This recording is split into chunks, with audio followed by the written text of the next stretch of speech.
When Final Fantasy XVI was first shown off, it was met with a lot of criticism from a certain section of the fanbase. People said that it wasn't Final Fantasy enough, it was too dark, you only played as one character, it seemed too gritty, among numerous other criticisms. As time has gone on, however, Final Fantasy fans have really been warming up to Final Fantasy XVI. It really does seem like each major showing of the game is something that works out in its favor. But make no mistake here, while I think that Final Fantasy XVI will sell incredibly well, and I also think that its critical reception will be stellar. In fact, I can genuinely see this game doing high 80s to early 90s on Metacritic. What they've shown me, I genuinely have that much faith in. But with that said, I do think there's going to be a sentiment in the fanbase where there is still a large number of people who this game just didn't cut it for them. It was too different. As they frequently say in my comment section, they don't want to play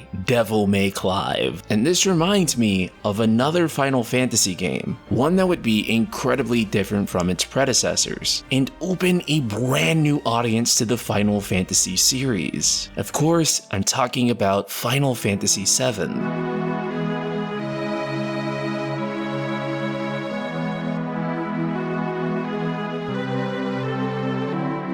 It might be easy to forget, but there was an entire Final Fantasy fanbase that existed before 7, and that was a fanbase that was accustomed to castles, dragons, and a more high fantasy setting. And back in 97, a lot of them didn't necessarily like this shift to a more modern looking FF title, but this decision to break away from what people perceived Final Fantasy to be would be Final Fantasy's biggest payoff. Final Fantasy VII would go on to sell 14.1 million copies worldwide. This is a feat that no other Final Fantasy game before it has achieved, and it's a feat that no Final Fantasy game after it has managed to achieve either. And what I think is fundamental to the core of this,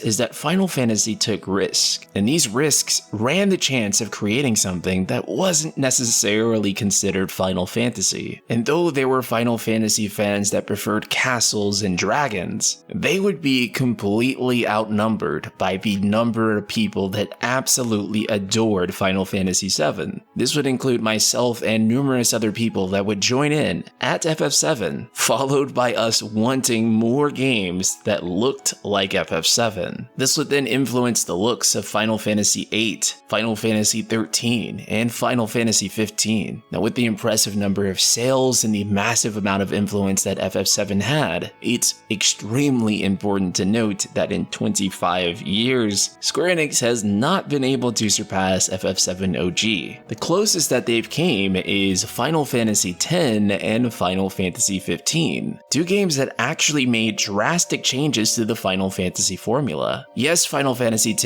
kept turn-based combat and a sort of job system, but outside of that, Final Fantasy X was actually different in numerous ways. And in fact, this game would also ditch the medieval fantasy style, as well as the more modern style that was set up by 7 and 8. Gameplay-wise, you could say goodbye to a traditional world map, flying your airship over a set world map. They even got rid of the series' trademark battle system, ATB. The other game that would come incredibly close to dethroning Final Fantasy VII in terms of sales would be Final Fantasy XV, an open-world action RPG. Now, how well this game succeeded at those things is something that's up for debate. However, there is absolutely no question on if this game succeeded commercially. It is the third highest selling Final Fantasy game of all time.